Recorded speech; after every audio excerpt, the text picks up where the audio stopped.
Okay, welcome everybody who's joined us online. This is Dr. David Williams from Global Digital Mojo. I'm introducing today's business seminar for the Emerge Japan program, and we have a very exciting seminar coming up with two wonderful speakers. And just to remind you, this is the fifth seminar in a series of six.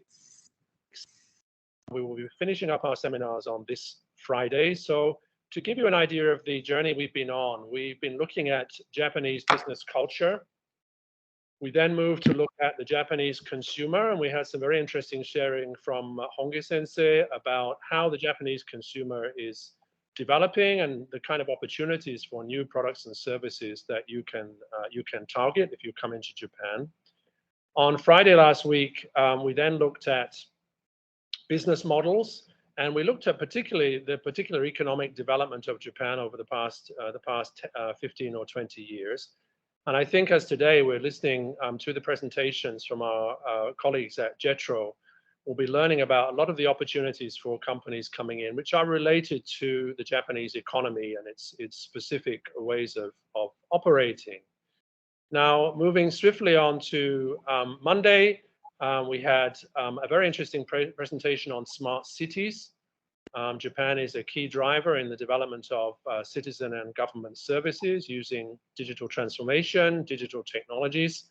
And we had a very nice discussion at the end of that seminar with some of the member companies sharing about their products and how they relate to the smart city strategies in Japan. Now, in that presentation from Yamauchi-san, we touched on some government agencies which can support technology standardization and proof of concept in Japan, particularly those related to the Keihana Science City between Kyoto, Osaka, and Nara prefectures in the Kansai region. And today we have invited two speakers from Jetras, the Japan Trade and Investment Organization, and I'm very happy to have these speakers with us. We're lucky to actually have members from two teams within Jetras. So we have the team from Jetras headquarters in Tokyo, which will be Matt, who I'll introduce shortly. And also we have my good friend and colleague Yamaki-san from Jetras Osaka. I'm very happy to have Yamaki-san supporting the seminars today. Yamaki-san and I last time were able to meet in Osaka a few weeks ago, so it's great to see him again online. The theme today is Japan government grants and investment opportunities. So if you are coming into Japan, you will be very interested to know what services and support are given to you as a new company or new entry into the Japan market. And Jetras should be your first stop to understand that. So I'm very happy that you'll be able to learn more about Jetras services today. Just to introduce our speakers, we have first Mr. Matt Stevens, who is the director of Invest Japan, the Jetras Invest Japan department. I haven't actually met Matt. We were due to meet in Osaka I think last year, but due to COVID, we weren't able to meet. So I'm really happy that Matt can join with us and make a sharing today. Matt, you seem to have had a haircut since that photograph. Good to see you. Now, Matt's going to be sharing first part one, and he's going to be looking at the particular business environment in Japan. And then in part two, if we could just skip to part two, great. We're going to have a sharing from Yamaki-san, who I've already introduced, and Hirahata-san, who are particularly focused on the Kansai region and the services offered by Jetras in the Kansai region and the particular economic situation in the Kansai region. And as we've been saying through our series of seminars, the Emerge Japan program, this particular program is focused on the Kansai region and West Japan and its particular economic situation. So I really want you to pay careful attention to Imaki-san's sharing, because there will be some unique and interesting information about Kansai region. And also it builds on what Yamauchi-san was presenting on Monday in regard to the unique companies which are present in the Kansai region, and maybe companies that you haven't heard of, but are very strong and would be great POC partners if you come into Kansai. So that's enough speaking from me. I first want to hand over to Matt. It seems like everybody has joined, Matt, so I'm going to hand the floor over to you and you can share your slides. Thank you very much. Great, thank you. Let me throw my slides up here.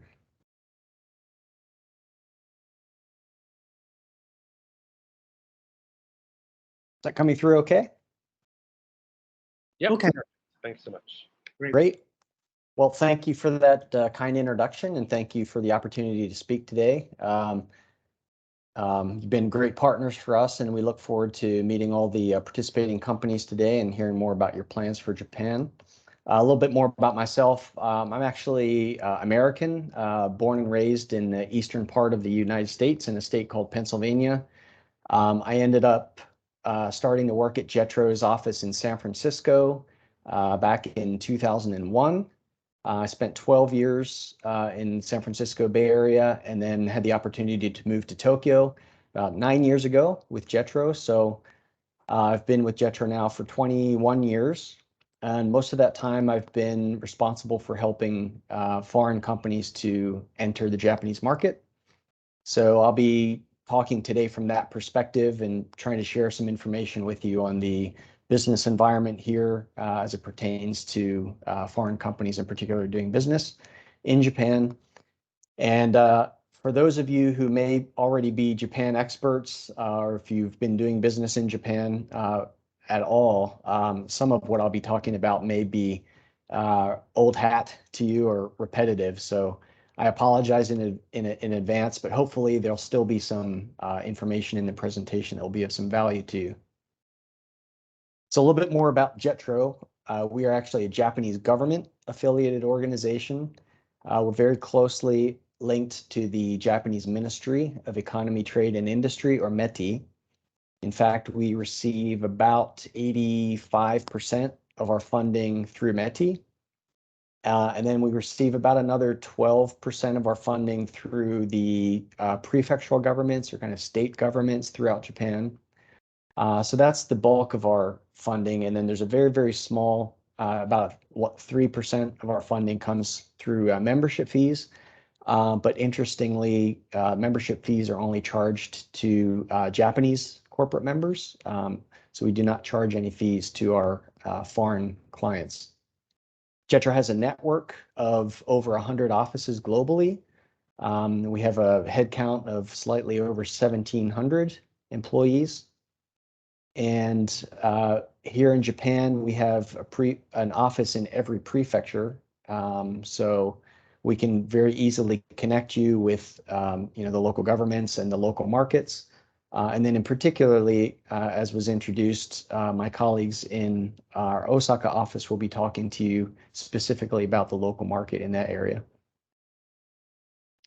In terms of Jetro's activities, a lot of what we do is actually outbound, so helping Japanese companies to do business overseas. But my particular department focuses specifically on helping foreign entities to enter the Japanese market. So this slide shows the four main pillars of Jetra's activities. The first one is to facilitate innovation by supporting inward and outward expansion. And this really does emphasize inward expansion. The outward here refers to large Japanese companies that are open to looking outside of Japan to source technology and to collaborate on POC projects and those types of things. But the end goal really for this pillar is to bring those foreign companies and their technology and their business models back into Japan as part of our inward FDI push. The second pillar is exporting Japanese food, ag, and fishery products to overseas markets. The third pillar would be helping Japanese small and medium-sized enterprises to develop their their sales channels outside of Japan, and also to set up legal entities outside of Japan. And then lastly, we have a very large research and reporting department. So again, I'll be talking primarily about the first pillar here and inward FDI into Japan. Just to start out with some kind of high scale or high level macroeconomic data, you can see that this shows the stock. By stock here, I mean the cumulative balance of FDI over time here in Japan. You can see that over the past 20 years, it's been steadily increasing. And at the end of 2020, sorry, I don't have the numbers for 2021 yet officially to release, but in 2020, the stock was roughly 40 trillion Japanese yen. And also, I will say that the Japanese government has publicly stated that it is their goal, our goal, to double that amount to 80 trillion yen by the year 2030, which is not that far away. So Jetras being one of the main agencies that helps to implement Japanese trade policy and investment policy, it's our job to come up with programs and services to help foreign investors to come to Japan. Now, where does that investment come from? The graph on the left shows by region. You can see that Europe accounts for almost half of the FDI stock in Japan, followed by roughly a quarter for each of North America and Asia, and then followed by smaller percentages for other regions. And I would say within Asia, actually a large portion of that comes from Hong Kong and mainland China, also from Taiwan, of course. In terms of country, United States is the biggest investor, followed by the UK, and then a couple of other Asian and European countries. This is kind of a similar data point. This is looking at the flow in 1 year only, in the year 2020. Inward FDI was estimated to be just over 7 trillion yen. And again, these numbers pretty much match up with the previous slides showing Europe as the biggest source, followed by North America and Asia, and then the countries again, UK, US, and then a few other European and Asian countries. So there are an estimated 7,000 foreign affiliated companies who have set up entities here in Japan. And where do they end up setting up their offices? Over 80% set up in the Kanto area. If you're not familiar with the word Kanto, that's the region that includes Tokyo and the surrounding 6 prefectures of Kanagawa, of course, which is home to Yokohama, Chiba, Saitama, Gunma, Tochigi, and there's one more, Ibaraki. And then the next biggest concentration of foreign affiliates outside of the Kanto area would really be in this western part where my colleagues are at, in the Kinki region, also known as the Kansai region of Japan in the west, kind of the blue area in the chart here. This would include Osaka, Kyoto, Kobe, Hyogo, and a few other prefectures. So just to clarify, this bar chart on the left is not to scale. The numbers of companies for Kanto is about 10 times higher than it appears on this chart. So just to clarify that for you. Oh, and just as a reference point on that last slide, I can tell you that the GDP or the GRP for the Kanto area is about 2 trillion US dollars. So it's significant, and it's larger, in fact, than some major countries in the world. So if we look a little bit deeper, yes, 80% of companies settle in Kanto. And I think a lot of foreign companies think that they need to be in Tokyo itself. That may or may not be true. Another way to say this is that actually 30% of all foreign affiliates that locate in Japan choose to locate outside of Tokyo proper. They do kind of tend to look at Kanagawa to the south, Chiba to the east, Saitama to the north. But outside of those areas, you have a nice cluster in the Osaka area, Hyogo and Kyoto right next to Osaka. And then also in central Japan, kind of in the Aichi area, and western Japan over in Fukuoka. So if you're not already in Japan and you're deciding where you need to locate, obviously if you have partners, POC partners or distributor partners or other types of partners located in a certain area in Japan, that may be a logical place for you to set up your office. Also keep in mind that a lot of the local governments offer incentives and other kinds of introductions to local partners, office space, market information, those types of things. And I'll go into a little bit about that, those services later in my presentation. So one of the things that Jetro does is we survey those foreign affiliated companies in Japan every year. And one of the questions that we ask on that survey is, what do you see as the most appealing factors to doing business in Japan? So this slide shows the top 10 answers, and I'll briefly go through these. Some of them are pretty self-explanatory, but the first one, of course, is the size of the market and the fact that Japanese consumers have relatively high income levels. The second would be the extensive infrastructure throughout Japan. This, of course, includes transportation, public transportation, roads, rail, air, those types of things. It also includes things like water supply, stable electricity supply, etc. The third answer given is that because Japanese are sensitive to new products and services or trends, and they also demand high quality and very high level of customer service.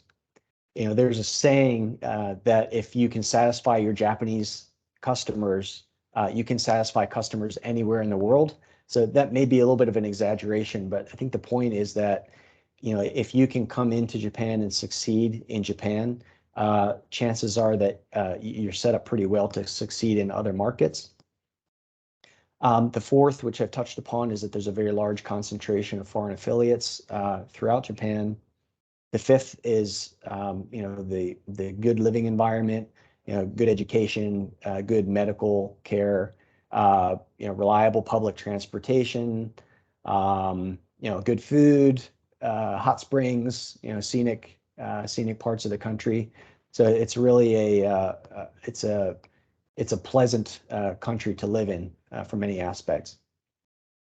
The sixth answer given, I'll put a little asterisk on this one and come back to it, but there is an availability of very qualified personnel in Japan, and not only qualified, but traditionally, once an employee starts with a company, they're fairly loyal to that company, and they tend to stick around for a while. So there's not a lot of job hopping. This is changing a little bit recently, which is good and bad. But I'll talk a little bit more about personnel in a moment. Answers 7 and 8 talk about how Japan is conveniently located close by other major Asian markets. So by setting up in Japan, it gives you good access to those other Asian markets. 9 talks about the solid financial environment and financing opportunities in Japan. And lastly is the high quality research and development environment here in Japan. And just an interesting note on that last part is that Japan actually has the largest number of Nobel Prize winners among any Asian country, and I think number 7th overall. And a lot of those, I think the number is 29, but a lot of those Nobel Prize winners are for areas like chemistry, physics, medicine, physiology, those types of things. So very scientific sectors. So those are all the good reasons to come to Japan. But there's another question that we ask on the same survey, and that is, what do you see as the most prohibitive aspects to doing business in Japan? And these are the top 10 answers. I'll go through these. First is a high cost of doing business here. So cost here doesn't only mean rent, for example. Rents in Tokyo can be fairly high, but this includes things like cultural differences, language differences, time to get things done.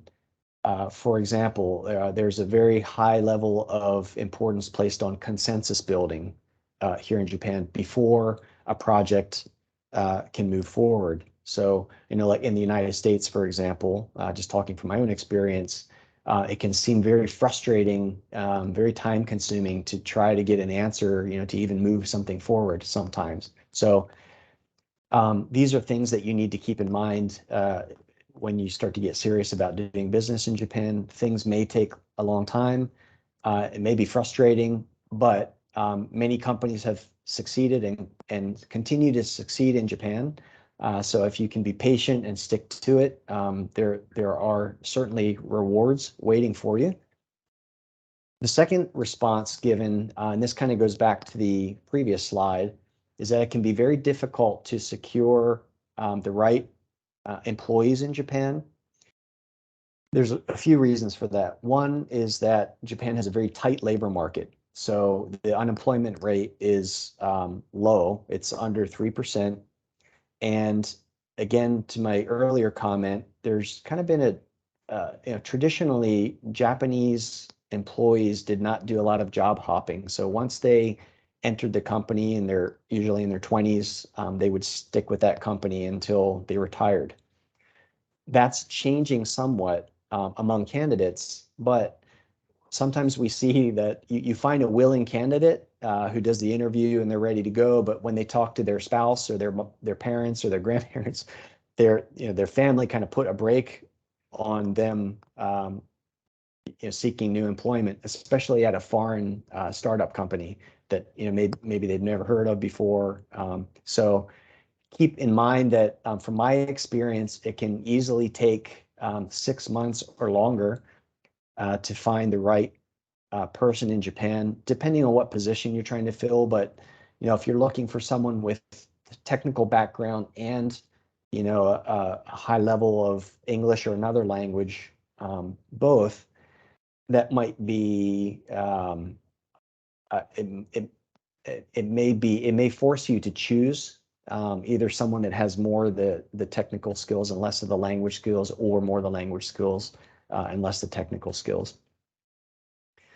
Moving down the list, there's a perception, there's some truth to this, that the Japanese market is a bit exclusive. But I think this really relates to the fact that, Japanese, I think, tend to feel more comfortable speaking with and emailing with and doing business with other Japanese that come from kind of the same cultural background and the same language background. So there is some truth to this.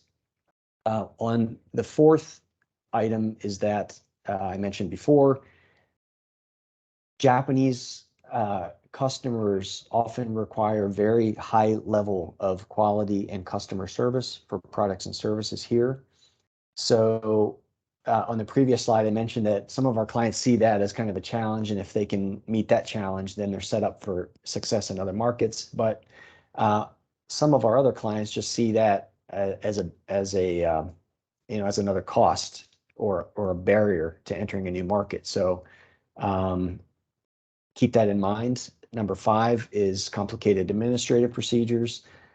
This is related to language in some sense, but it also relates to the fact that a lot of application forms, like incentive application forms, for example, or applying for business licenses or to incorporate your company, in many cases, those forms and the information that you need in order to understand how to fill out the forms is only available in Japanese.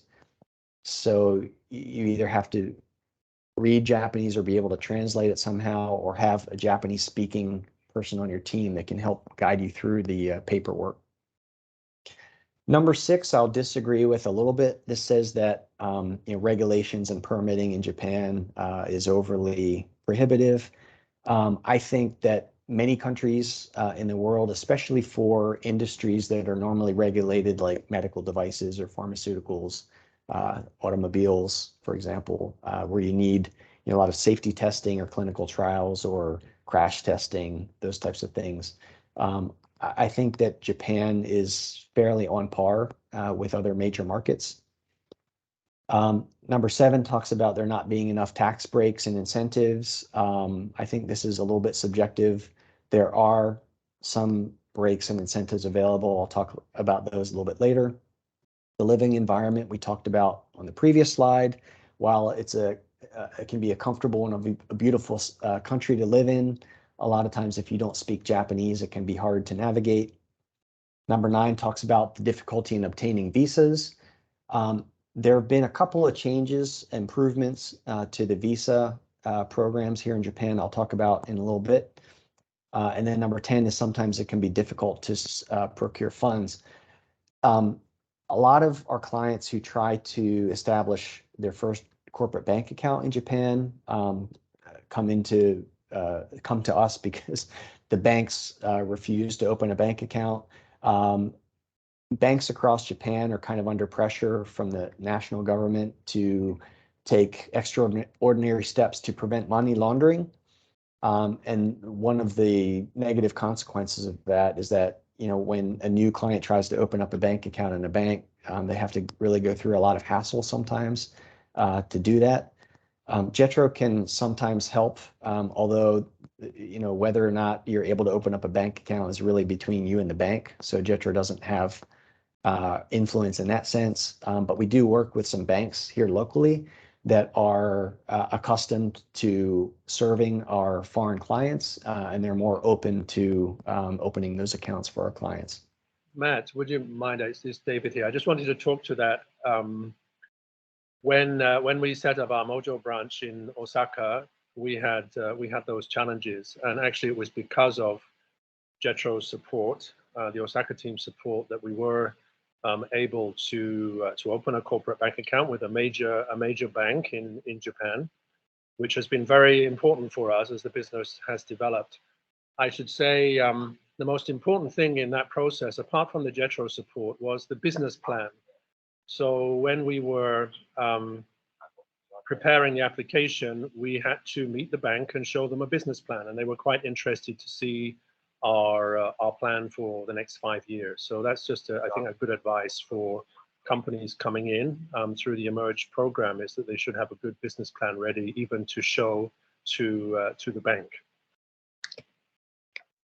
Great, thank you for the plug, and for you listeners out there, I did not prompt him to say that. That was on his own. So, thank you. I appreciate that. He will be joining us shortly.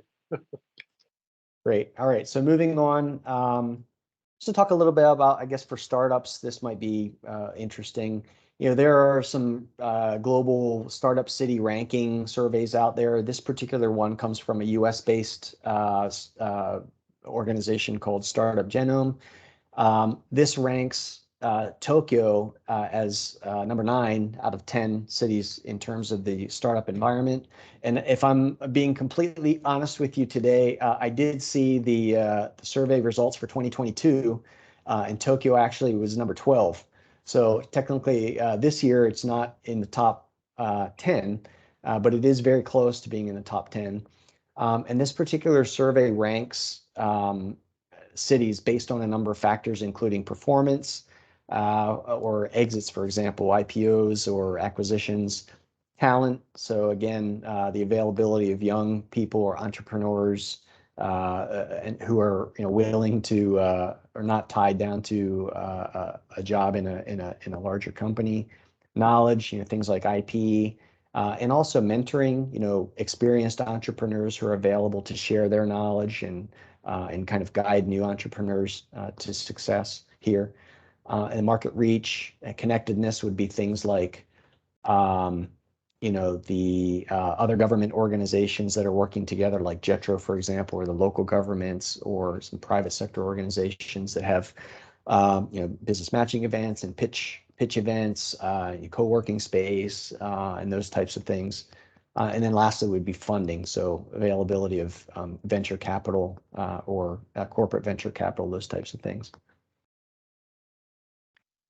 Now, if I can jump back to the comment in the survey, the answer in the survey that talked about how it's difficult to obtain visas in Japan.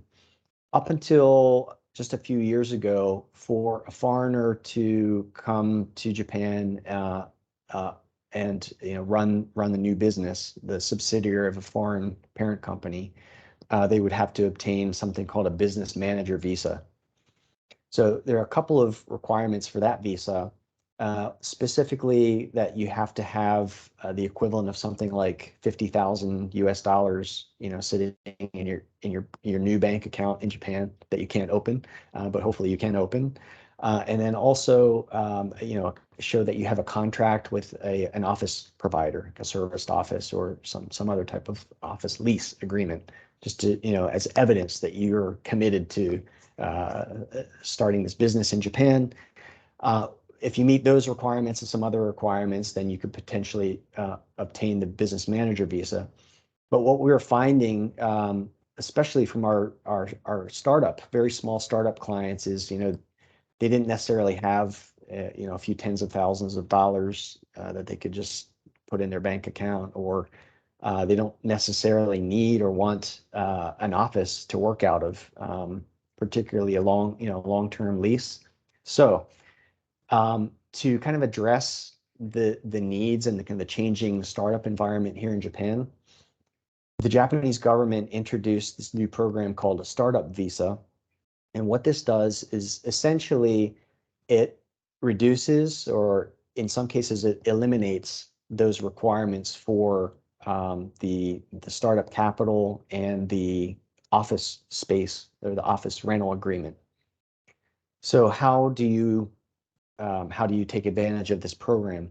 If you're thinking about launching a startup in Japan, first of all, you need to partner with one of the participating local governments, and there were 13 participating local governments listed on this slide, who will interface between you and the Immigration Bureau, and kind of they'll look at your business plan. They'll help you to tailor that business plan. They'll advise you. They may provide you with temporary office space and consultation.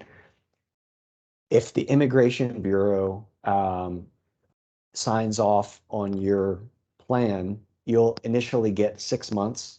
So you can be in Japan for 6 months, taking the steps you need to raise funds or market or foreign partnerships or whatever. After 6 months, there'll be another review.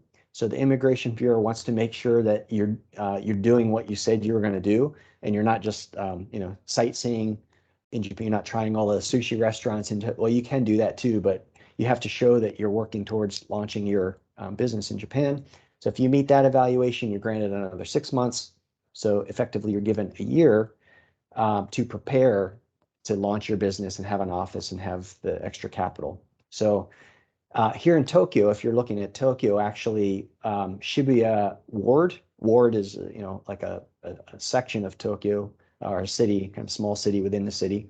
Shibuya is a participating local government, and they're actively working with foreign startups to obtain startup visas to set up the startup company. It has to be in that local government and your registered address. Another improvement is a separate visa program with kind of a similar objective to attract and keep highly skilled foreign professionals in Japan. This one's been around since about 2017, but there have been some additional improvements. The long-term goal of this one is for the applicant to obtain permanent residency in Japan. So first of all, it's a point-based program, and you rack up points based on things like your current salary, your level of education, number of years of job experience, how your university or grad school is ranked in global rankings. Do you hold any patents? Have you published papers? Those types of things. So first of all, to qualify for this, you need a minimum of 70 points. 5 years ago, before this program was introduced, even if you had the minimum 70 points, you had to live in Japan for 5 years before you could even apply for this visa. So it's a very long residence requirement. That has been reduced. The residence requirement has been reduced to 3 years for the minimum 70-point threshold. If you're over 70 points with 80 or more, you now only need to live in Japan for a year before you apply for this. So, in just a few years, you can see that 5 years down to 1 year is a pretty significant improvement. And just for the record, I myself have qualified for this visa. So I can certainly recommend it for those of you that are thinking of staying in Japan long term. Now to shift gears just a little bit, the past couple of years with COVID has created a lot of challenges for companies, but it's also created some opportunities and increased investment. And in particular, in the IT related area, with the trends with teleworking, increased teleworking, increases in e-commerce and cashless payments, contactless technology and automation, crowd density measurement and data centers. These are just a few keywords for your reference to show you where there's been a significant jump in the amount of IT related investment in Japan. So if any of you are in any of these areas, that's good news. On the telework front, again, this survey is from 2020. I don't have an updated survey, but in 2020, when the survey was first done, already 2/3 of Japanese companies were implementing kind of a work from home policy, and another 10% were planning to do so. So that's about 3/4 of all Japanese companies. So over the last couple of years, the number of infections and the policies for work from home versus work at office have gone back and forth. But a lot of Japanese companies have realized that by offering work from home option, they can attract more candidates as employees, and they can also access labor markets outside of, for example, if they thinking about setting up in Osaka, now they can access talent in Tokyo as well. If your new employee lives and works in Tokyo and they want to keep living and working in Tokyo, and you say that's great, you can do that, but we're going to set up our office in Osaka. That is possible now, and this was not possible just a couple of years ago. So this has been a big change here in Japan. In implementing the telework policy, employers faced a lot of challenge and continue to face a lot of challenges in terms of the infrastructure, how to build it out, the Wi-Fi networks, and how to access databases from outside of the office, and how do you protect that data once you do that. Managers seem to be concerned that if they can't see their employees sitting in front of them, how do they know that they're working or they're being productive? As you may know, in Japan, traditionally, formal documents needed to be approved by stamping your stamp on them. That has become more difficult if you can't come to the office and do that. So there are new ways to electronic approval software and document approval systems. So these are all areas that employers in Japan have had to do, and I think in many countries around the world have had to deal with over the last couple of years. This is just a reference that shows you that the e-commerce market trend has been on the increase. It's actually true prior to COVID, so that's not really new, but COVID has kind of continued the trend. So this one shows e-commerce for all of the merchandising, service sector, and digital sectors. And then similarly, you have kind of an upward trend for cashless payments, and this applies to all forms of payment here now: credit cards, debit cards, e-money, and QR codes. And then lastly, on the topic of kind of contactless technology and automation, the first three that I have listed here: the automated luggage check-in at airports, cashierless checkout at retail, and contactless garbage collection.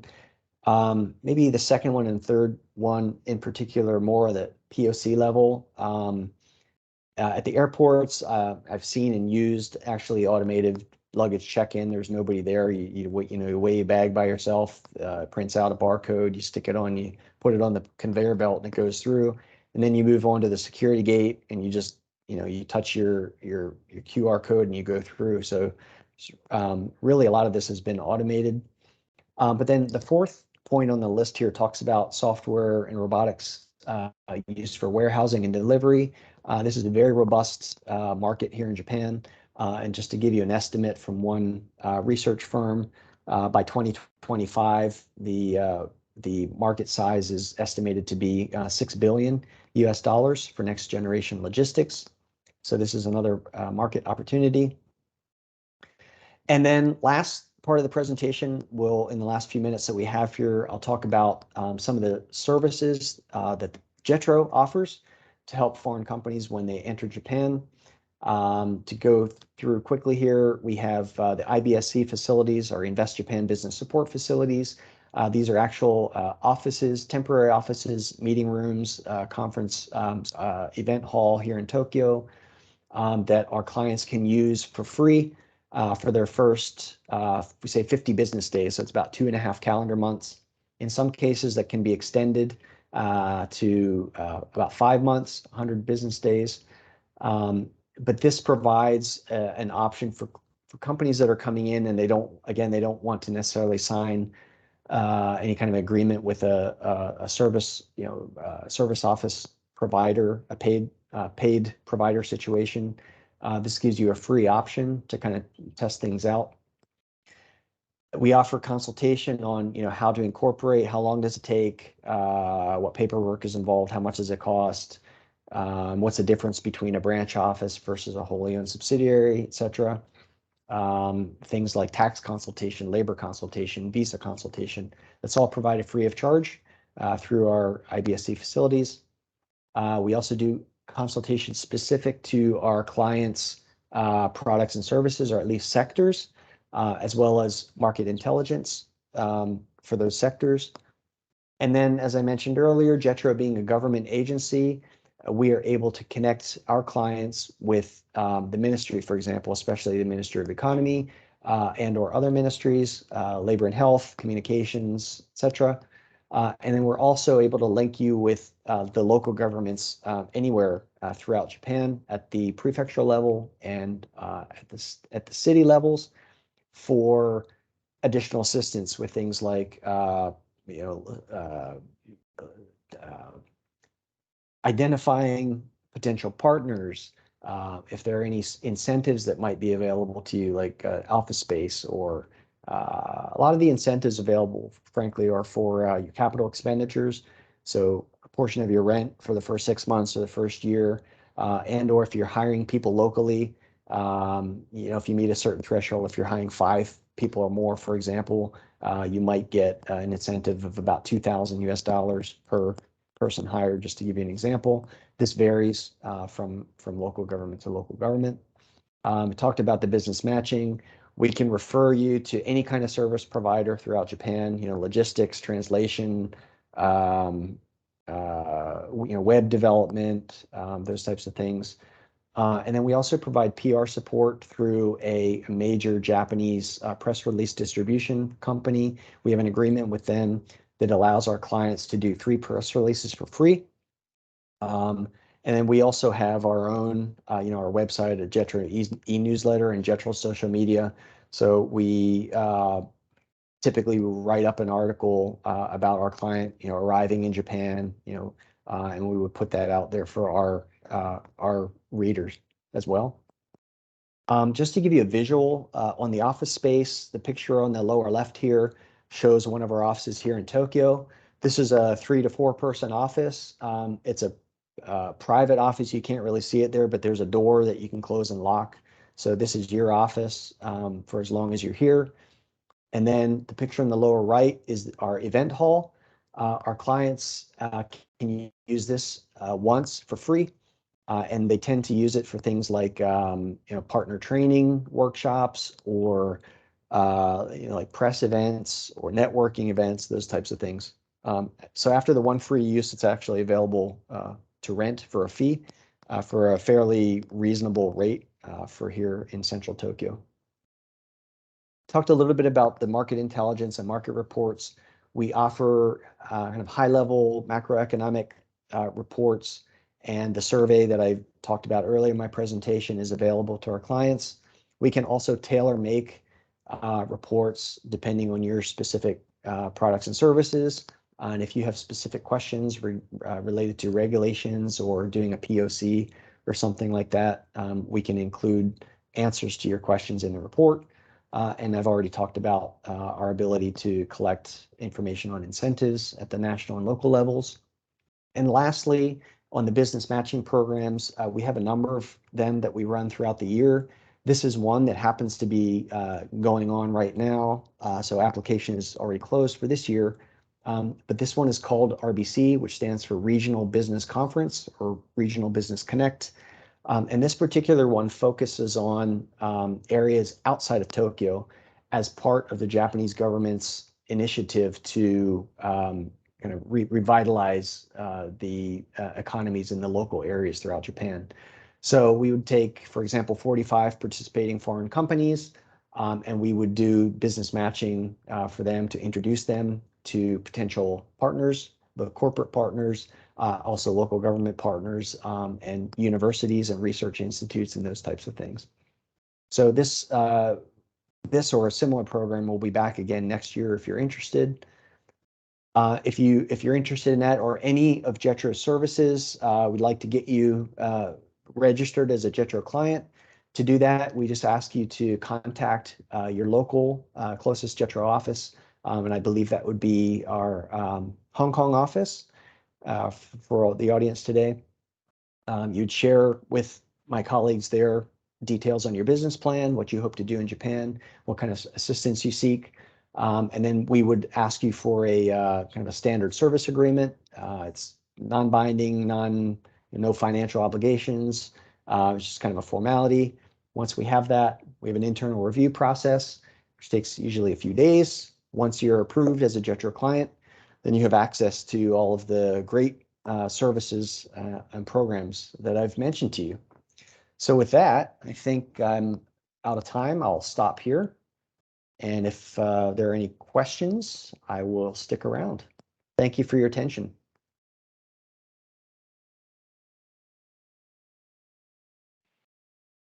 Wonderful. Thank you, Matt.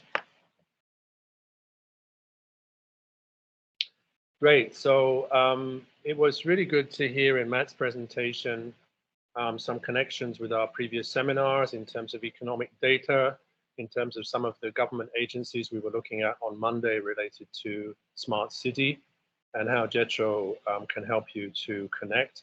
Also, the RBC program, the Regional Development Program, is really interesting. And if any of our companies from Taiwan choose to move into Japan or spend more time in Japan next year after our program has finished this year, I think that could be a very interesting channel for them to join up. We know from our own experience that the regional areas of Japan, as we discussed on Monday, are now becoming much more interested in startups, in cooperation, in POCs with local communities, and perhaps startups are a way for them to solve some very local problems. So that's a great opportunity for our companies in Emerge Japan. Matt, that was wonderful, and it's actually great to hear you speak as well. So wonderful. Thanks for a very careful and considered presentation. Thank you. Now we will move to part 2 now. We have Yamaki-san, I think, leading, or is Yamaki-san going to lead the presentation? Now, part 2 is focused on Kansai region, and I believe Yamaki-san is calling in from our Jetro office, our partner Jetro office in Osaka City. So welcome, Yamaki-san. Good to see you. Hi, good to see you, everybody. Actually, I'm taking the care of the question and answer part. Okay. And the first presentation will be handled by our Aki Hirata-san. So, very good. Thank you so much. I hand the floor to Jetro Osaka. Okay. Do you hear me now? Yeah.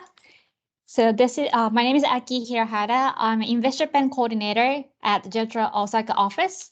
So let me share my screen. That's great. Thank you, Aki. Okay, thank you. So before I jump into my presentation, I'd like you to show the short video about Osaka.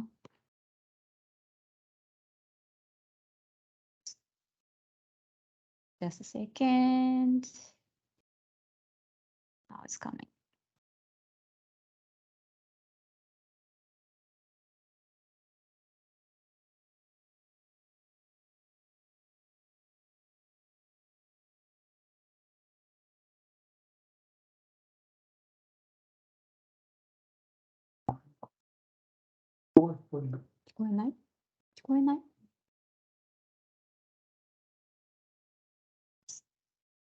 Let me do it again. Oh, sorry. Aksan, you can just share the video without audio. Okay. Succeed together Now in yours, right? Osaka and beyond.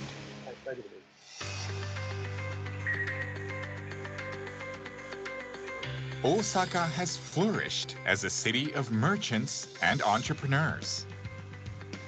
Many major companies were established and developed here. There are now a growing number of Osaka companies that are actively seeking to work with foreign companies. And the city welcomes a diverse range of businesses. Osaka is going through an exciting time right now because we are going to host the World Expo 2025. It's a great opportunity for foreign companies and talents to come to Osaka. The Startup-Friendly Declaration is an effort to create mechanism of which established companies open their windows to startups. Our aim is to make Osaka a center of startups. GVH5 is a membership-based workplace for startups. GVH5 is also a home to specialist startup supporters, including accounting, tax, and legal experts.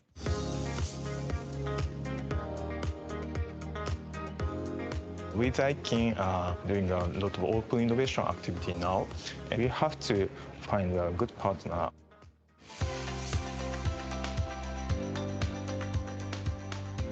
There is an existing customer with large sales in Osaka.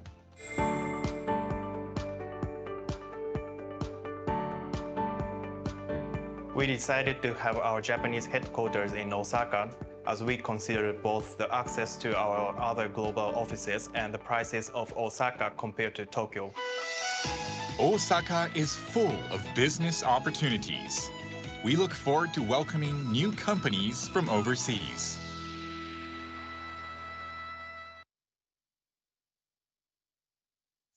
So through the video, you might get the glimpse of the city. So in my part, I like to talk about how the business environment is like here in Osaka and the Kansai region. So first of all, where is it? The region itself. In Japan, we have 8 different regions, and Kansai region is located in the center of the Japan main island. And it includes 6 different prefectures: Osaka, Kyoto, Hyogo, which you might know well with the name of Kobe, and Shiga, Nara, Wakayama, and Fukui. All 6 prefectures together is called Kansai region. And especially focusing on Osaka, Kyoto, Hyogo, we call this area as Keihanshin. You might get the idea why it's called Keihanshin by looking at the Chinese characters. K stands for Kyoto, Han stands for Osaka, and Shin stands for Kobe. So in this region, the Keihanshin area is very close to one city to another. So traveling one to another is very easy and comfortable. From Osaka to Kyoto, it's about 30 kilometers and taking only 20 minutes by trains. From Osaka to Kyoto, about 50 kilometers, about 30 minutes by rapid trains. And also the other cities in Kansai region to Wakayama, Nara, Shiga, the transportation is well developed, so you can have a very comfortable and safe and easy access to those cities. Not just the Kansai region itself. If you're traveling to other cities all over Japan, the Osaka Kansai region is the best spot as your base. From Kansai International Airport, it only takes about an hour to Tokyo. If you take Shinkansen bullet trains from Osaka to Tokyo, or Osaka to Fukuoka, which is the southern part of Japan, it only takes about 2.5 minutes. And traveling with Shinkansen is really good and fast and comfortable. So having a base in Osaka and going to the business trip all over Japan is very ideal. And also to the other Asian countries, we are close to Korea, Taiwan, China, and Singapore. So I think the Osaka Kansai region could be the very ideal. So here's the overview of a population and GDP here in Osaka Kansai. So population in Kansai is about over 21 million, which ranks third in the world. And this is the 17% of Japan's total. When it comes to GDP, it's about $808 billion US, ranks third in the world after Netherlands and Saudi Arabia. And this number, $808 billion, is a 60% of total Japan's GDP. And here are some major corporations you can see in Kansai region. You might be familiar with some of the company logos, such as Nissin, Panasonic, they are in Osaka, and Nintendo in Kyoto, and ASICS in Kobe. Also, we have a lot of foreign affiliated companies, mainly from United States, followed by Germany and China. From Taiwan, at this moment, the number of companies is not that large, but hopefully in the future, this number goes higher. And when we look at the types of industry on the right bottom corner, about 34% of total is in the manufacturing sectors. This number is quite large compared to the national average. National average of manufacturing sector from the foreign affiliated company is about 20%. So we can say the manufacturing is a major industry here in Kansai. It actually accounts for 22% of total regional GDP. The manufacturing is very major. And there are a lot of small and medium-sized enterprises, and they account for 60% of industrial production here in Osaka. So manufacturing is the major industry, especially in Higashi Osaka. You might not be familiar with this city, but this city, Higashi Osaka, is well known all over Japan, aka a town of manufacturing. The number of manufacturing offices there in Higashi Osaka is about 6,000, and this number actually ranks 5th in Japan. If you take out the cities designated by the cabinet offices, cabinet order, like Yokohama, Kobe, and Kyoto, offices of 6,000 ranks 1st actually. And the density of offices is number 1 all over Japan. So if you walk down the streets in Higashi Osaka, literally the manufacturing offices is everywhere. The offices on every corner, both sides of the street, so you'll be surprised. And their manufacturing supporting our daily life a lot. Maybe we just don't notice what they are creating, but their products is everywhere, like toothbrushes. And some of the companies are supplying parts to Toyota Prius or even to Boeing, the world's biggest aircraft company. If you look at the right side of the slide, you will notice the kind of star-shaped material. This company is an expert of extrusion molding, and they are the one who are supplying the window parts of Toyota Prius. Next to it, you'll see a bolt and nut. They are creating self-locking nuts that can be used for bridges, railroads, and ships, wind power plants, and other infrastructures as well. Underneath of it, you see a green bolt, green nut, and this is a company expertise in the coating techniques. With their coating techniques, you can prevent nuts and bolts from rusting and corrosions.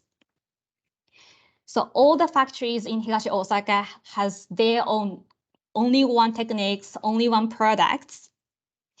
So when Japanese companies got stuck finding the solutions to solve their problems, if they go to Higashi Osaka, they can find the answer.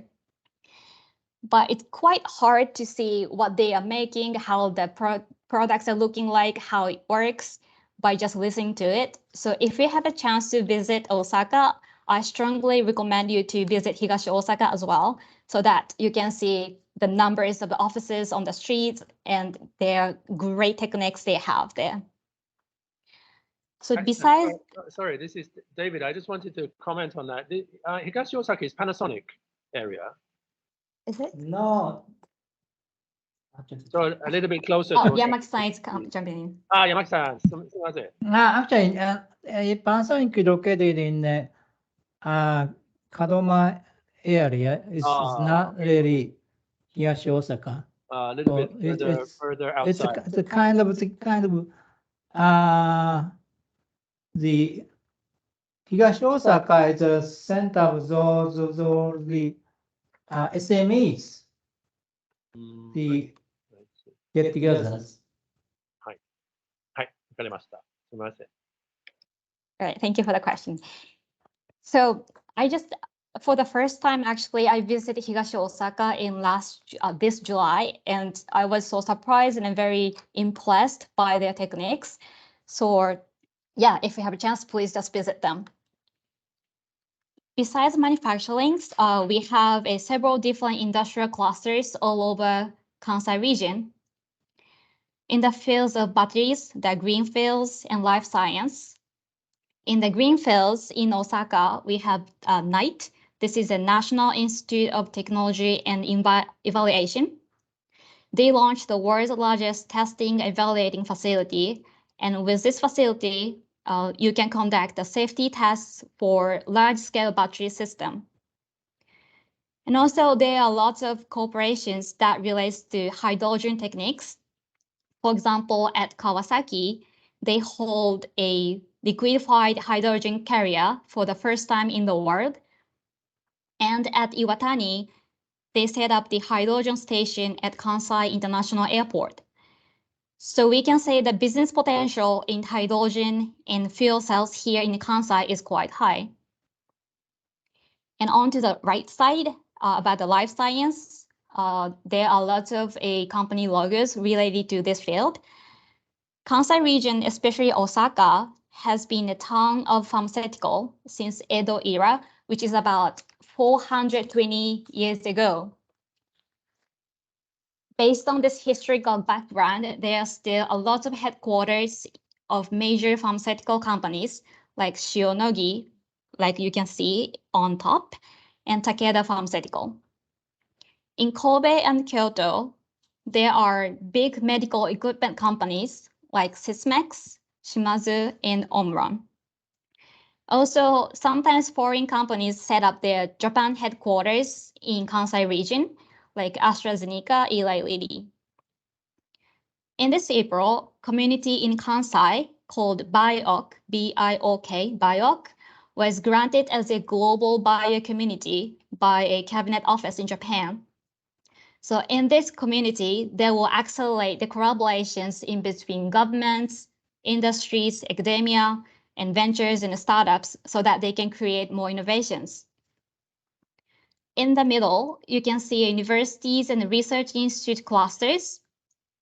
And there are several prestigious universities in Kansai region, like Kyoto University, Osaka University, and Kobe University. From these universities, several startups and ventures were born. So these industrial clusters can be very attractive to foreign companies. As the other factors which are attractive to foreign companies will be like this. As you can see, the office rent here in Osaka is much cheaper than the one in Tokyo. And also we have the local venture capitals and corporate venture capitals a lot here. And also we have the foreign accelerators And these foreign accelerators are operating their own accelerating programs. So if you join them, you can have the access to, the local business partners as well. Also, you can find your co-working spaces very easily all over the Kansai region. As you can see in the photo of the right side, this is a photo of the co-working space in Kyoto. They actually use the traditional classic house of Kyoto as a co-working office. So if you wish to work in that kind of situation, you can try to find it. Also, some of the co-working spaces and incubation offices spaces are run by local corporations. Like in Osaka, we have GVH5 and Queensbridge. GVH5, as you saw in the video in the first of the presentation, this one is run by Hankyu Hanshin Corporation. They are the big real estate company in Japan. And also Queensbridge, this one is operated by NTT West. They are the telecommunication company in Japan. So the business environment is all set. So maybe you are ready to come, hopefully. And the city itself is also the growing up, as well as the corporations and startups and ventures. On the top left, I put some pictures from Umekita's second project. This project is about gathering offices, hotels, residential areas into the center of the Osaka city, close to the Osaka station. By doing so, they can have innovative spots, the hot spots in Japan and Osaka. They are welcoming the foreign companies as well. Underneath of it, we have the Osaka IR projects ongoing. And also, Osaka City is now expected to be a global financial city. By 2025, they are trying to attract 30 foreign companies in the field of financial. So if your technology is related to fintech, maybe this is going to be a great chance for you. Also, in 2024, there will be an advanced healthcare center planned to be opened near the Osaka station, like you can see on the bottom right corner. So these are just a few examples of the projects ongoing here in Osaka, and many, many more will be coming up. So there are lots of business opportunities are born recently, and the next few years will be the great opportunity for foreign companies to start their business here. And you can get a lot of support from many organizations all over Kansai region. These four are just a few examples. In Osaka, we got OBIC, Osaka Business and Investment Center. This one is established by Osaka Prefecture, Osaka City, and Osaka Chamber of Commerce and Industry. They are running a local global event, and also they provide some subsidies for initial costs, like when you apply for the certificate eligibility, they have subsidies for that, and also for the company registration fees. We also have Ibpc, International Business Promotion Center, Osaka. This one is established by Osaka City, and they are supporting SMEs based in Osaka City to expand their business to overseas, as well as supporting the foreign companies to come in and set up their business in the city. Right side of the Kyoto, they got the Kyoto Overseas Business Center. They call it KyoOBC. As Matt explained, we got the new types of visa called startup visa. If you're considering to apply for that visa, this organization, Kyoto Overseas Business Center, help you to prepare your application for that visa. In Hyogo, we got the Hyogo Kobe Investment Support Center, HKIS. This is a one-stop service provider to support companies setting up business in Hyogo and Kobe. They also support both Japanese and foreign companies to expand their business. At any organizations like this, you can get information on subsidies, local incentives, local business events, and some office rent information. Also, you can be introduced to a specialist like a judicial scriveners, tax accountants, HR management consultants, so that you can smoothly establish your legal entity here in Kansai. But sometimes it's quite hard to know who to ask first and which organization do what. Even to me, I'm still confusing who I should ask. So in that case, you should go ahead to ask contact Jetra office first. Jetra office is all over Japan. Each prefecture has our office. So depending on which prefecture you're trying to come, Osaka, Kyoto, Hyogo, and other prefecture in Kansai regions, you can contact the local office, local Jetra office. And depending on your needs, we can introduce you to those other organizations as well. So if you're not very sure who to ask first, just come to Jetra and come ask us first. So we got the good industrial clusters, good business environment, supports are good. So it seems like ready to be opening the business, but I don't think it's not gonna be enough. To do your business in a good way, you're gonna have to work really hard, which means you have to have a good time in the private time. So here in Kansai, you can have a great work-life balance as well. Osaka actually ranks second as the most livable cities in Japan in the world in 2021. And we got 6 different World Heritage sites all over the Kansai region. And as you can see on the right side, I got several pictures from different prefectures all over Kansai region.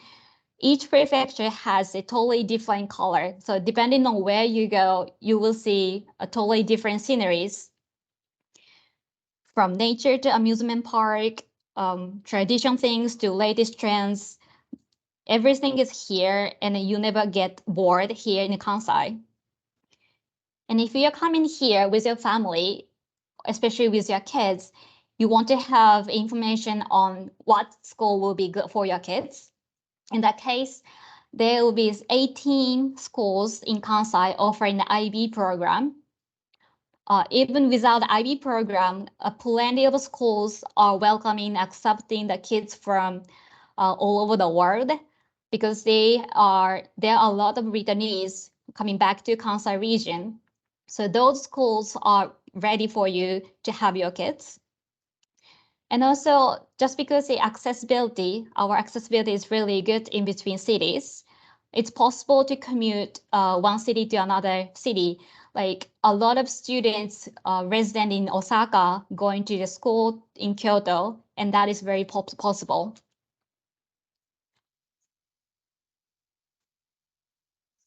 So now I like to share some information what we can do at Jetra Osaka office.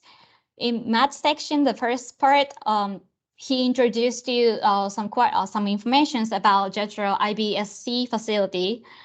So as he said, Ibsc Invest Japan Business Support Center, we got a lot of support for you. You can have the information on Japanese market, and you can be advised on how to set up your business, how to establish your legal entities, the procedures, paperwork, and we can introduce you the service providers. Also, there's some incentive information by local governments. At Ibsc, you can use the temporary offices for free up to 100 business days, as well as a business library and conference room. And I got a picture from the Osaka Ibsc office. This is actually the best shot. Everything is not going to be look like this, but this office is the best one here in Osaka. Also, we can support you to expand your networks all over the local communities by introducing local governments, municipalities, and authorities. We can introduce you to business partners as well. If you wish to work with academia, we can introduce you to the universities like Osaka University. Also, we can support you to PR your company. you can introduce you to join the local events. By joining the local events, you can have more chances to be exposed to local governments and companies. So this is going to be a very good opportunities for you.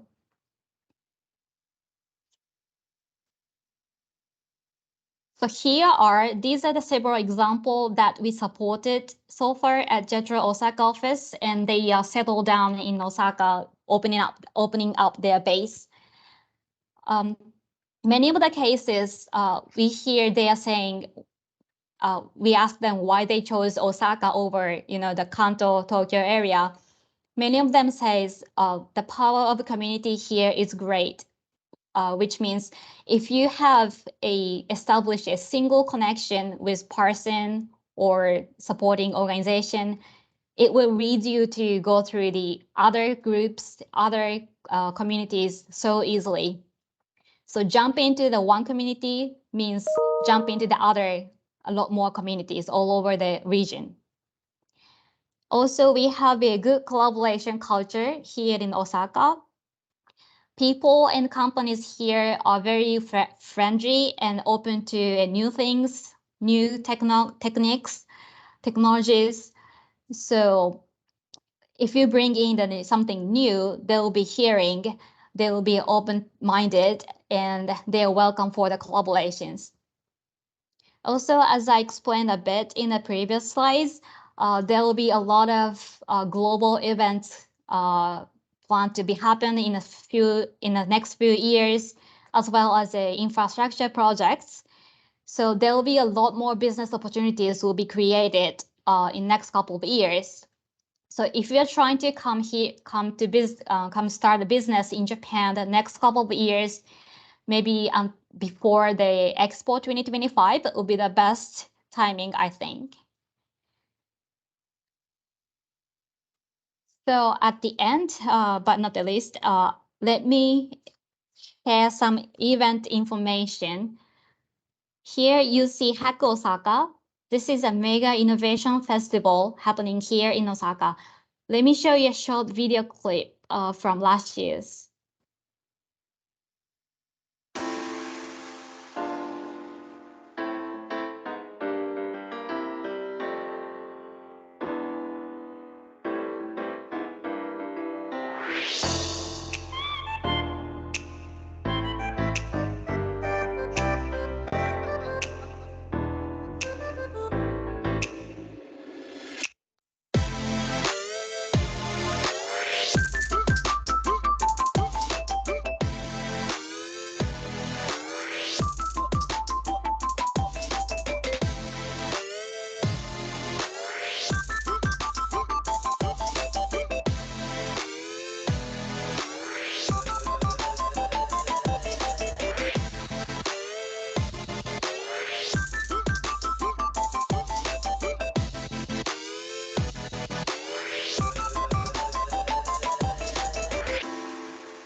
So Hack Osaka is a huge event for foreign startups and Japanese startups as well.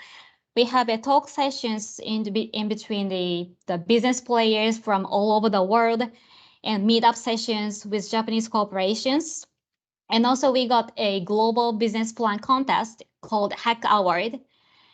This year's target field in Hack Award is clean tech and fintech and sports tech. And we are now accepting applications until September 26.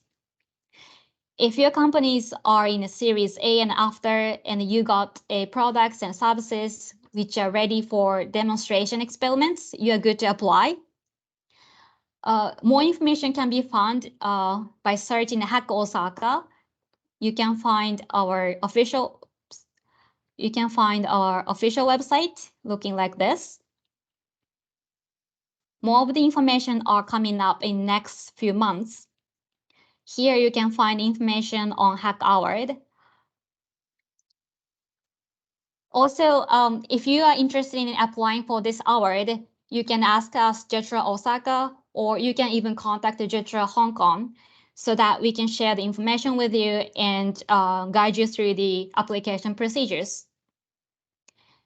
So that's it. Thank you very much for your attention and listening.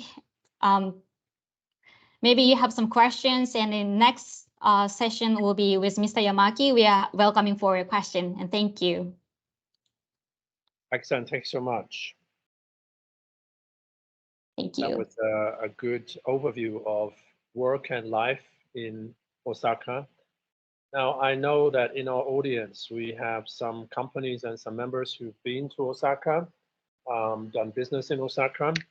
There are very strong connections between Taiwan and Kansai region, Osaka in particularly. But as we saw in the data, there are not a lot of Taiwanese startups that go to Kansai region. And this is something that Global Digital Mojo is trying to fix with this program. So since we are in Taiwan and also in Osaka, we are very keen that we can also bring companies from this program into the Kansai region, and they can benefit from all of the advantages that Aki-san talked about. Now, I will start with some questions, and I know I have to say, Yamaki-san, our audience is quite shy, so they always take a little time to get warm. So we will. It's okay. It's okay. We will make some warm-up question, and then hopefully we will have some comment from our member. My first question, Imaki-san, regarding the Osaka Expo, what is your advice for companies who wish to join in some of the activity at Osaka Expo? Are there any startup-related activity or promotion platform that they can join? Actually, if just part of the Expo event, the so-called Team Expo event, which the so far mostly domestic the companies, but even the foreign entrepreneurs may have a chance to join and have some small booths to exhibit their technology. Actually, this kind of the application should start last year, but somehow it's going to be delayed. So, but full advice as soon as it starts. One thing is I'm pretty much not sure this gonna be lead to success or not, but some of the expo management are the EX Jetras persons. So in that sense, we have some relationships that we can refer to those persons, and I think that is yeah. David-san, you are unmuted. For the seminar so far, we have had several questions regarding the expo and how, if companies are coming into Kansai, they can somehow join in a proposal that is currently in progress or exhibit at the expo. So I think the Team Expo activity would be interesting if companies wish to exhibit and be present at the expo. And perhaps later, if Yamaki-san, if you have any more information on that process, please share to Mojo, and we will share to this this community. Okay, I'll take notes. I know in the audience we had some question on Expo. Does anybody have any comment or question they would like to pose? Yamaki-san can help us to answer. May I cut in a bit? Hi. Hi. So, if you wish to exhibit at Expo, the #1 priority for you to do is find a partner in Japan, because without having a partner in Japan, it's quite hard, to prepare all the costs that are needed to exhibitions.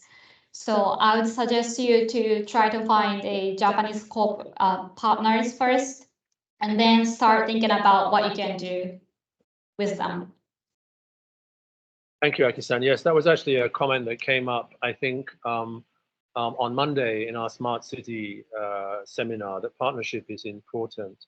And in fact, within KGAP program, and also the Taiwanese government also has some connections into the expo. There may be an opportunity for our Emerge Japan companies from Startup Terrace to find an industrial partner. But I agree that may be the smoothest way to enter the expo. Not just the expo, for those entrepreneurs who are going to set up the entity in Japan. Most of success case is they are having a good partner in Japan. Yeah. That's one of the key points. Yes, I agree. It certainly has been Mojo's experience setting up. We already had some business relationships before we established the company. I think that's very important. We have some hands, virtual hands, Simak-san, in the air. Muriel, nice to see you again in the seminar. You have a question. Hey, hello. Can you hear me? Yes, no problem. Yeah, I got two questions. First one is about the expo. Just like you mentioned about that we have to have a partner first. Okay, but what if we got a partner in Japan, and what's the next? Is we are going to propose with our partner together, or any way that we can explore our maybe services or solution for the expo event? Okay, that's the first one. And second one question is about the recruit the employee in Japan. Just like Matt mentioned earlier, that's quite difficult to find the right person to join like a new startup because they never heard about us. So is any out of the resource that Jero has and to help or improve the recruit efficiency? That's the two questions that I want to know. Thank you. Okay, the first question is, if I am the understanding correct, so if you, let's say if you have the partner in Japan, I think the altogether you should do the propose your technology, your business, the whatever the you want to impress them, you should propose together. Yeah. Second thing is I'm actually recruiting those the particular persons in Japan. Yeah, again, it's very tough in reality. So I think at least if you are going to enter the Japan market, you have some relationship with the whatever they maybe just friends or just the companies. But that's, I think you should prioritize to find those people. Unfortunately, we do not have some specific service or support to address your request. Yeah. Let me, Muriel, let me just talk a little to that as a company owner in Kansai, the strategy that we had. And I think if you remember in our first seminar, we had Professor Hagirian from Sophia University. She was sharing about Japanese business culture, and she was talking about her students, how the feeling about startups is changing. So the younger, the students who are just graduating or the recent graduates are more comfortable to work with a startup. They're not so interested in a big name or not so interested to join for lifelong employment. They're more interested in the opportunity and the new technology and potentially some international travel or international relationships. So one approach is to join recruiting events at universities. So every year in April, normally, universities are organizing industrial recruiting events. And if you have a relationship with a university that has international students, and in Kansai region there are several, they will invite you to have a booth, and you can present your company, and you can find some very motivated staff member who, particularly if your product is more software related or technology related, may be more comfortable and familiar with that kind of work. If you are looking for more operational staff, then also Professor Girian mentioned Hello Work. Now, this isn't directly related to Jetro, but it's a government organization where you can place job advertisements and you can receive applications more for operational staff. And actually, we, Mojo in Osaka, we have found staff through Hello Work.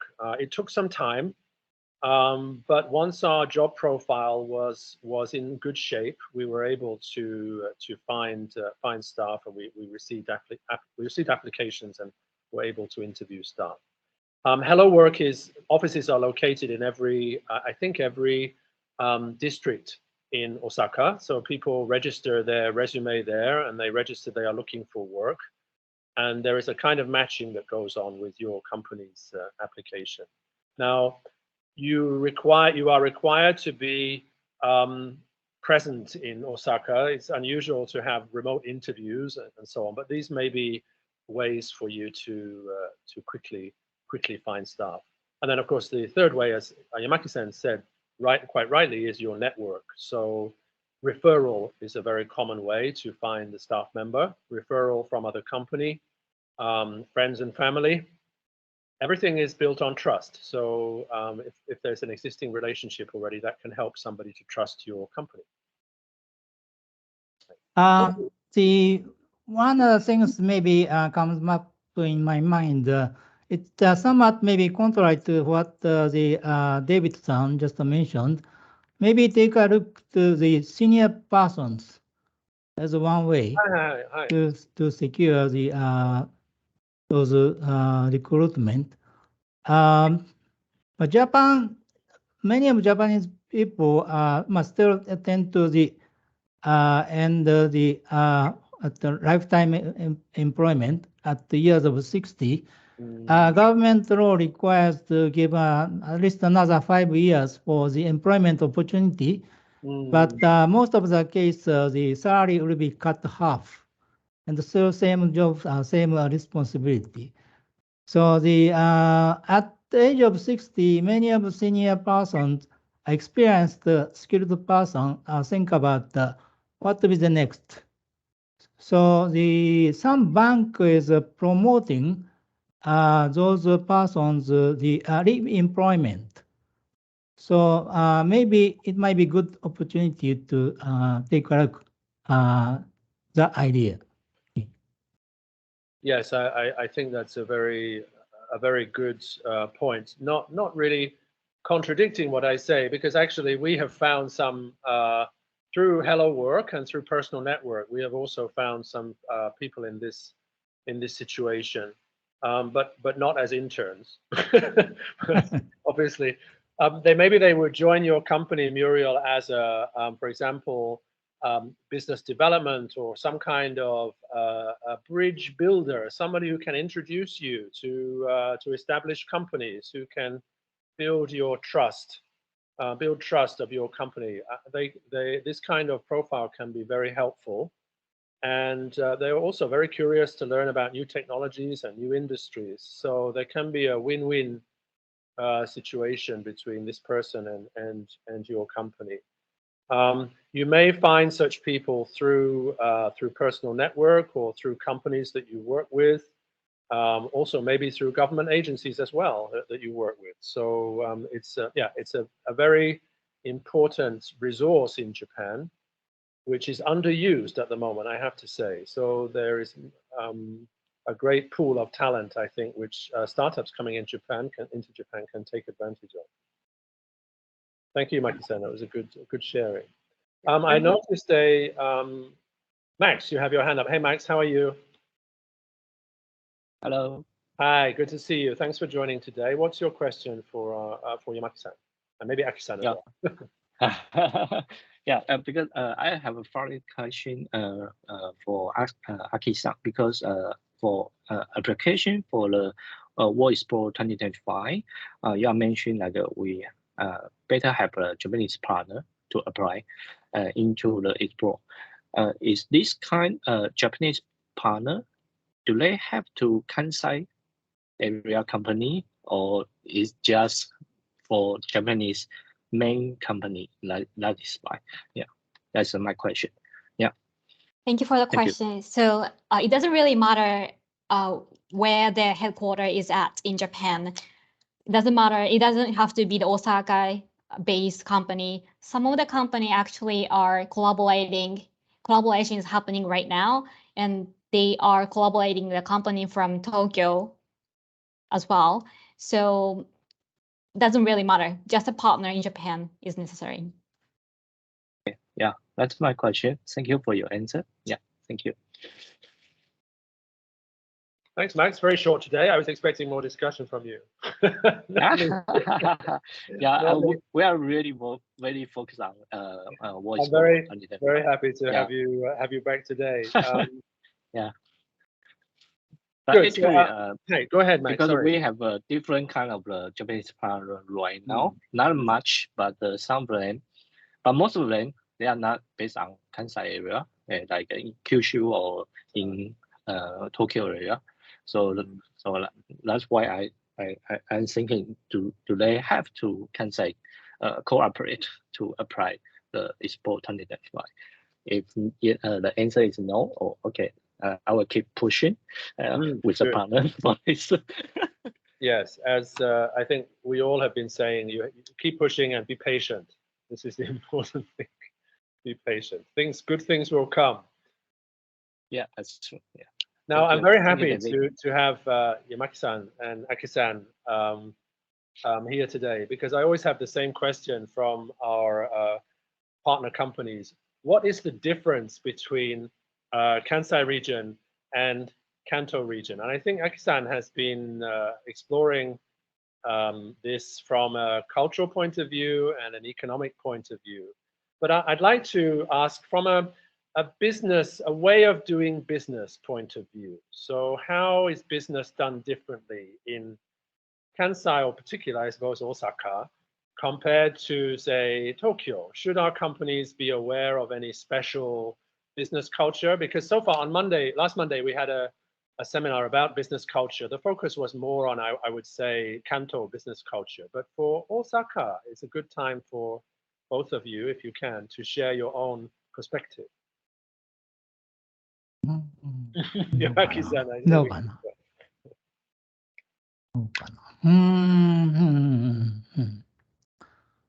Kind of tough question. Basically, I have done business within only Kansai or maybe south part of Japan. In addition to my experience with the Americans or the other part of the global. So,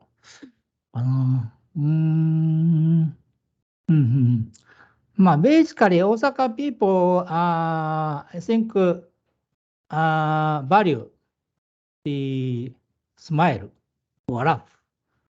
So whatever they make your partner or make the customer or even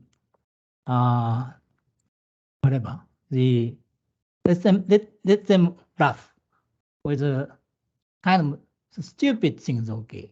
Then we can go into the real business talk. So I think relationship, such kind of very informal relationships, the Kansai people value very much. Yes, I think I agree with that perspective. Now, Aki-san, how about you? Maybe from your perspective, what would you say? I personally, I don't really have the business experience before because I started working here in Jetras last year, and before that I was in the educational field, so I'm not very familiar with it. But I sometimes heard, since we have a lot of SMEs in Osaka, Kansai region, sometimes it could be fast. Their decision making speed could be faster compared to the big corporations. So I'm not sure if I'm saying this for good for the Osaka or not, but even if they have the offices in Osaka, most of the time, many of them for the innovative sectors are located in Tokyo. So it's possible, even if you want to work with Osaka corporations, you have to talk with a person who are in Tokyo online. This is what is happening right now a lot. So I'm not very sure if it's a good thing or not. But personally, finding a partner in SME could be one of the possibility to go faster, I think. So that you can, avoid a lot of runway kind of things. Yes, we were hearing in Friday's seminar from Ito-san. We were discussing business networks in Kansai, and we were talking about some companies which are unique to the Kansai region. I think, Aki-san, you were touching on that when you were talking about how old some of the companies are in Kansai region. This can create some very special ecosystems which are unique for example, Kyoto area or Osaka area. I remember an early client that we were working with was a sake manufacturer in Fushimi in the south of Kyoto. And just to talk to them and to talk to their partners introduced us to a very special group of companies who all knew each other very well. They had a long history working together, and they were all located in the Keihanshin area. And they all socialized together, and their children knew each other. And this is something from my perspective in Kansai I've noticed, and it's similar to Taiwan in a way, is that in Kansai, people tend to stay in the region. They stay in the region, so relationships have time to develop. Whereas in Kanto region, people move to the region. They move to Tokyo. They maybe come from other parts of Japan. So there's a sense that everybody is a visitor in Tokyo. But in Kansai region, there's a stronger sense of community. And so for our companies, if you come into the Kansai region, I think, Aki-san, you mentioned this, your first contact, your first partner will be very important to introduce you to an ecosystem, and everybody will have stories to tell. And I think, Maki-san, the laughter, also storytelling is very important for me. Whenever I meet with Osaka colleague, Osaka partner, we always have to exchange some funny story together. And often it's related to the companies that we work with or people that we've known for a long time, because people stay in the region. It's a good place to live. It's a very comfortable place to live. And this is similar in Taiwan, I find. There's some strong networks in Taiwan, and once you get into the network and the community, you can feel very comfortable, and you can feel you are supported by many different partners. And that's one of the reasons why Mojo set up in Kansai, because we enjoy that kind of community. Secondly, also Osaka is a port, and ports have a very unique kind of culture, often very merchant-based culture. So doing business quickly, not afraid to talk about money. That's, I think, quite Osaka principle. It's okay to talk about money. In Tokyo, talking about money too early can seem very rude or a little bit uncomfortable. But in Osaka, it's not such a problem. You can discuss contracts, you can discuss budgets quite early on, and maybe you will be asked quite early on about budget. So that's I think can speed up the business process, and maybe can not waste time before budgeting is discussed. And I think that's related to Osaka being historically a very important trading and merchant place. This is my perspective as a foreigner coming in to set up in Osaka. So I hope I am not offending anybody about that. Any other question we have? I can talk about Osaka culture all day, but we don't have so much time. So I'd like to see if there are any other questions or comments.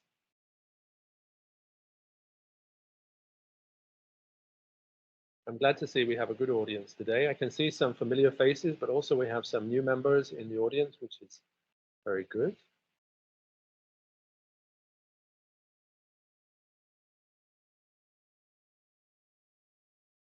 One last question, I think, Imaki-san, in terms of the kinds of company that come to Osaka from overseas, from Taiwan, we can expect some, I would say, focus areas. So we have IT and information technology companies, software companies. We also have perhaps digital hardware, so IoT toka, computer toka. This is very strong in Taiwan. We were talking about Higashi Osaka manufacturing base. In terms of software services and software partners, where within Kansai region, where would be a good focus area for Taiwan companies, do you think? Software か。ソフトウェア。ソフトウェア。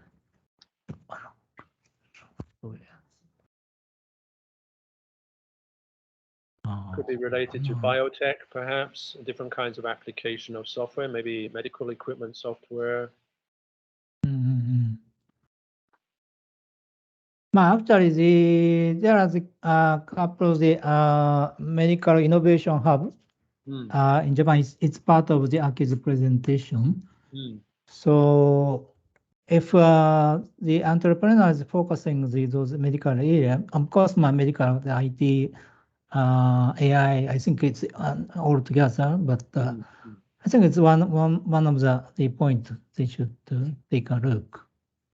Aki-san, could you share your slides again? The Umekita area is very interesting. So for our audience, if you've been to Osaka, you've probably been to Umeda Station, which is one of the main railway station next to Osaka Station. And that whole area is called Umekita. And I think one of the exciting projects going on right now in Osaka is the development of that area. I think JR, Japan Railways land is being used. And there's this wonderful new CBD city area being built up. But the focus is on sustainable living. So there's some great opportunity here for POCs, proof of concept. And I know that within KGAP program and Keihana Science City, there are companies that will be developing POCs for Umekita. So this is definitely something to discuss if you join in the KGAP program is go and take a look at this area. We know Hakosaka is there. Hakosaka is normally, the event is normally hosted in Grand Front, which is part of the current Umekita area. And we will have some activities normally from KGAP Plus program in that building. So it's a good chance to take a look at the Umekita area as it's developing. It's still in construction at the moment, but you can get a feeling for the size of the development. And I'm very excited because Mojo's office is located in Umekita. So we will be watching that area develop. We're very happy for that. Also in Kyoto, we have the New Economy Center, which is a very interesting building. You will have some events there for KGAP as well. We've hosted some innovation events with Jetras Kyoto, actually, to present our overseas startups to the Kyoto industrial community. So there's a great chance within the KGAP Plus program to visit these different let's say, innovation hubs for biotech or for software or for sustainable living, and to build your network. And I think Maki-san and Aki-san, a key point from both of their presentations is building up your local network. And that's not only within KGAP Plus program, but get out and attend events. And Jetro and Ibpc and other organizations, Osaka Innovation Hub, and so on, they are always organizing events. So if you're in Japan, if you're in Osaka, go along to those events, take lots of business cards, present yourself. People will be very interested to talk with you, especially coming from Taiwan. There's a very nice feeling between Japan and Taiwan. You will always get a smile and a welcoming gesture from contacts in Kansai region, especially in Osaka, because you're from Taiwan. So please use that opportunity. And I really hope to see you flourishing in Kansai region, just as Mojo has flourished, and that's why we're here today to organize this event to welcome companies back into Kansai. So we are part of that community as well now. So I'm very happy to welcome our Taiwan colleagues here. Now, Imaki-san, I'd like you just to stay for a few more moments. Tom from our team, our program manager, Tom, is going to just share a little with the guests about the next steps, because we have a pitching event coming up in a few weeks, and the seminars are part of that process to help train our companies before the pitching. Tom, are you there? Yes, I'm here. I observed that there's just something that has been shared over by Hirahata-san. By Aki-san. Hi. Yes. That's a link. Sorry, Aki-san, I will introduce that. That's a link for the Umekita, the Umeda. Yeah. In Chinese, I have some friends who say it in Chinese, but in Japanese, Umekita. Yes, so it's about Umekita. Hi. Maybe Chu in Chinese, but Umekita. Hi. That's some information on the new development. So please, everybody, if you just look at chat, yes, and maybe we can have some good punchlines. Yeah, always you need to learn some Osaka jokes. That's very important. Maybe Yamaki-san will teach you if you visit in the office, the Jetra office. Yamaki-san will teach you some Osaka humor, which is great fun. There we are. Thank you so much. Now, Tom, may I hand over to you for a little introduction about next steps? Thank you so much. Anytime. Okay. Give me a second. Allow me to share a little bit. Let me start with. Oh, and for our speakers, we will switch into Mandarin Chinese now. I'm sorry to say, yes, just for a quicker explanation. Yes. Okay. What I would do, I'll probably start with this. Okay. Thank you very much for your time and attention for so far. 我们现在回到那个，我们接下来今天，是我们今天是我们第5场，我们在6场的这个 seminar 系列的第5场。那有一个很重要的事情，就是说，我们原本在谈我们9月23号线上商谈会的这个报名呢，有几个新的消息跟大家稍微分享一下。那这个分享呢，它的内容的话，也大家会在 iEvent 的这报名里面看到。那有几个小小的变动，我首先的话先 update 一下，就是目前我们有2个团队目前在 iEvent 上报名，然后其中有一个团队已经把他们团队的这个报名的这个 presentation 的 slide 已经提交出来了，所以我鼓励大家这个加速把后面的报名的这些程序，就是把它推进。首先的话，我觉得我换一个方式好了，我换一个方式，我觉得我从这一份来开始跟大家聊。这字会不会太小？这字会不会太小？好像有点小。OK， 我看一下。可以大一点，汤。可以。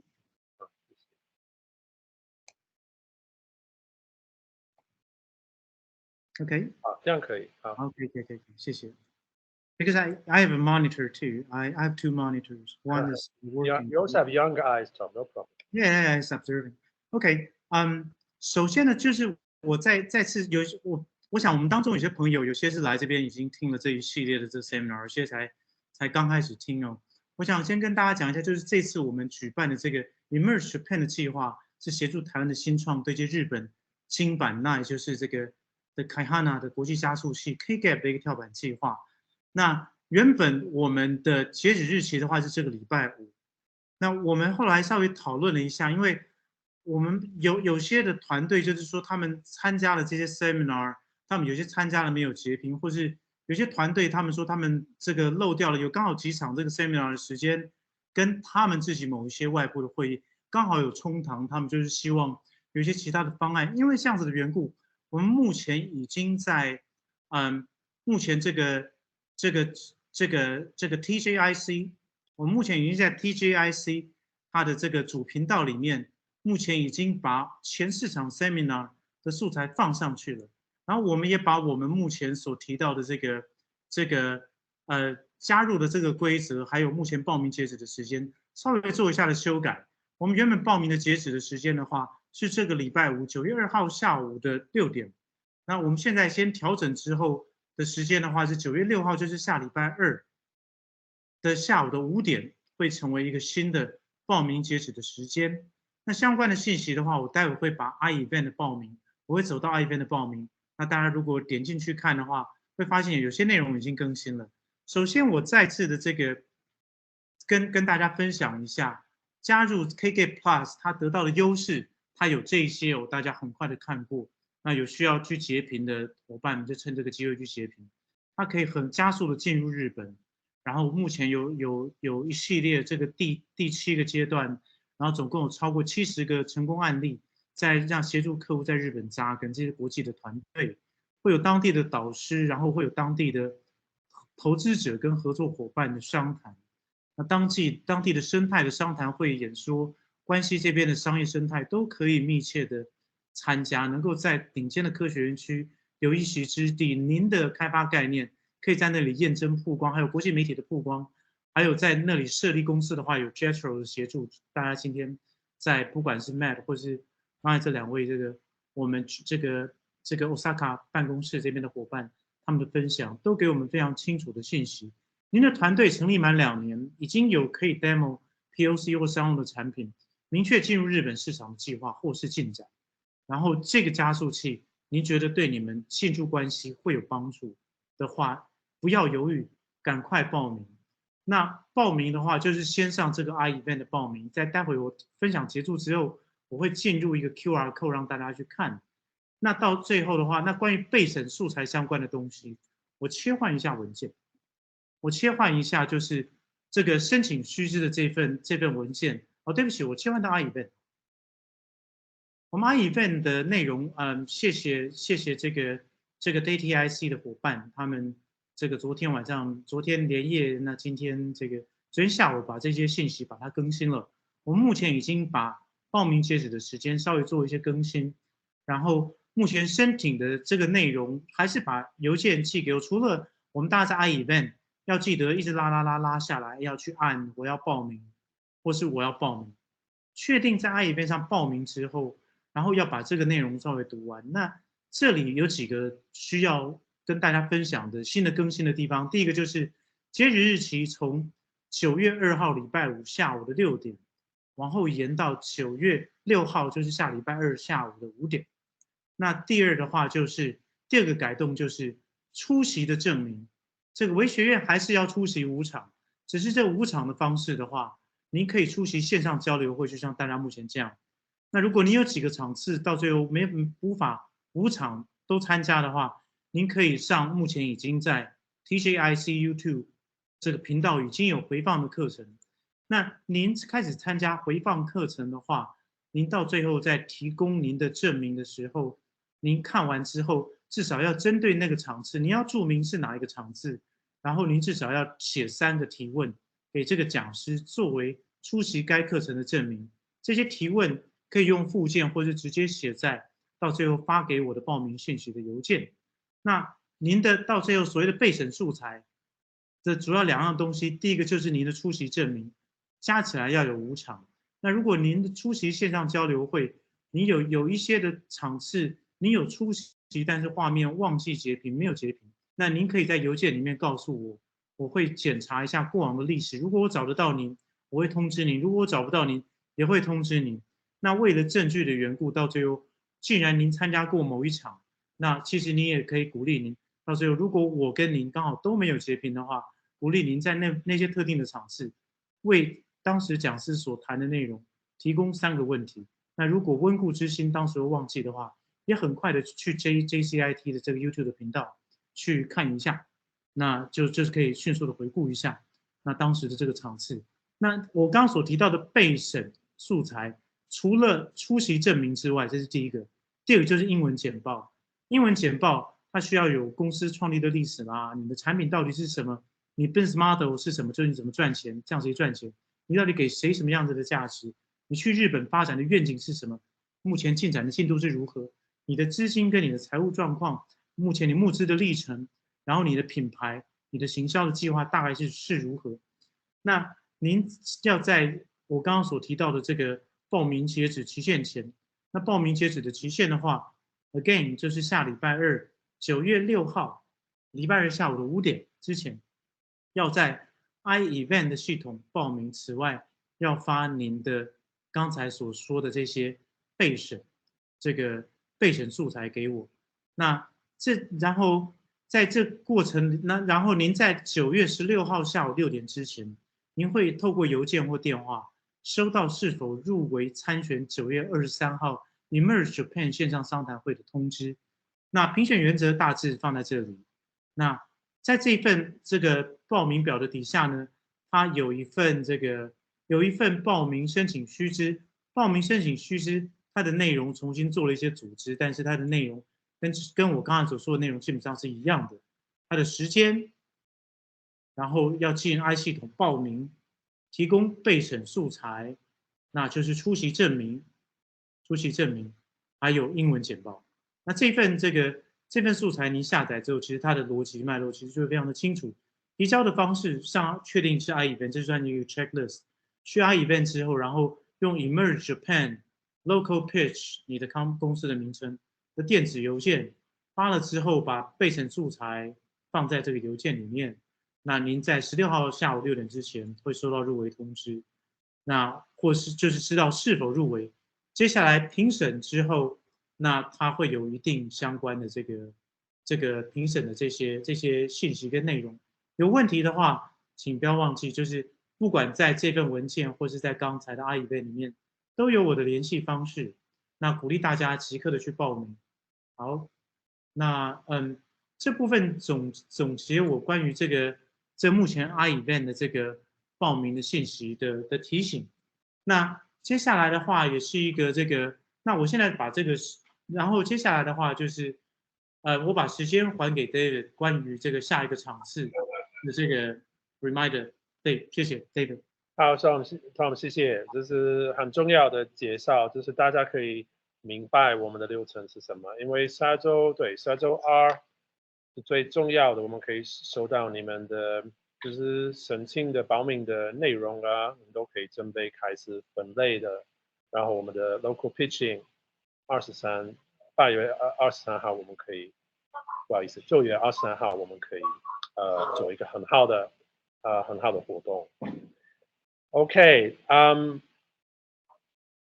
that is the end of today's session. It's been a wonderful session. I'm so happy to have our guests from Osaka, and I miss them at the moment because I haven't been back to Osaka for a month or so. So it's wonderful to see them online. So thank you very much, Maki-san. Thank you very much, Aki-san. ありがとうございました。お疲れ様でした。Thank you， ありがとうございました。谢谢。谢谢，非常好，谢谢。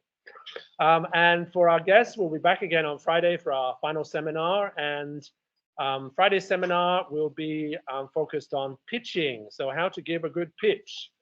And I'm very happy we will have our partner Kadokawa, which is a Japanese publishing company, but we have the deputy director of the Kadokawa Academy in Taipei, Benji-san. Benji will be joining me to lead Friday's seminar.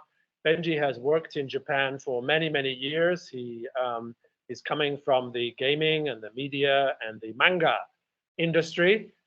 He's a very exciting and energetic presenter, and he's given many, many pitches in Japan. So he's going to share with us his experience about how to pitch well in Japan. And this session will conclude our seminar series and get you ready for the next stage as we prepare the market assessment and the final pitching.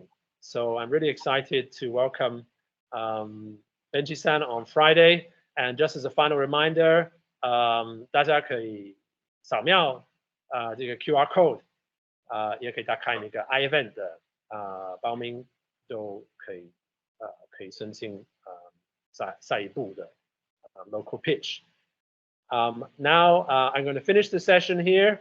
I need to go and teach in Hong Kong, actually, on another channel. So I'm really happy we can finish the seminar here, and I'm going to jump out and teach at Hong Kong Polytechnic University. I've got some young entrepreneurs waiting there. Thank you, everybody, for your attendance. Tom, thank you so much for your careful explanation of the next steps. And thank you to our speakers. And we will see everybody on Friday.